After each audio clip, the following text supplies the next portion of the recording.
نبی پاک صلی اللہ علیہ وسلم نے ارشاد فرمایا سونا مسلمان وہ ہے کہ جس کام سے اس کا مطلب نہیں اس کام کو چھوڑ دے۔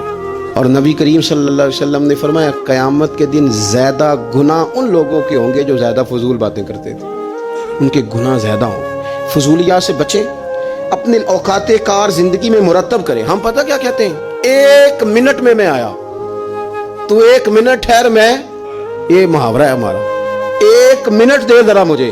تو میں اکثر دوستوں سے کہتا ہوں کہ جو 1 منٹ ہے نا، اسے کیوں ضائع کرتے ہو؟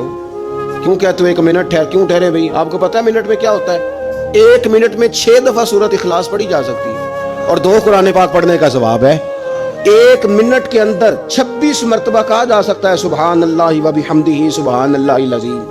اور یہ وہ کلمات ہیں کہ نبی پاک علیہ السلام نے فرمایا زبان سے کہنے آسان ہے، میزان عمل پر ان کا بڑا وزن ہے، اور یہ تمہارے رب کے بڑے پیارے جملے ہیں، اللہ کو بڑے محبوب ہیں یہ کلمات۔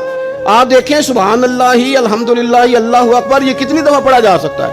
1 منٹ کے اندر کئی دفعہ پیار سے ماں باپ کی زیارت کی جا سکتی ہے، اور جتنی بار زیارت کرو پورے حج کا ثواب ملتا ہے۔ 1 منٹ کے اندر فون اٹھا کے کسی مریض کی عیادت کی جا سکتی ہے۔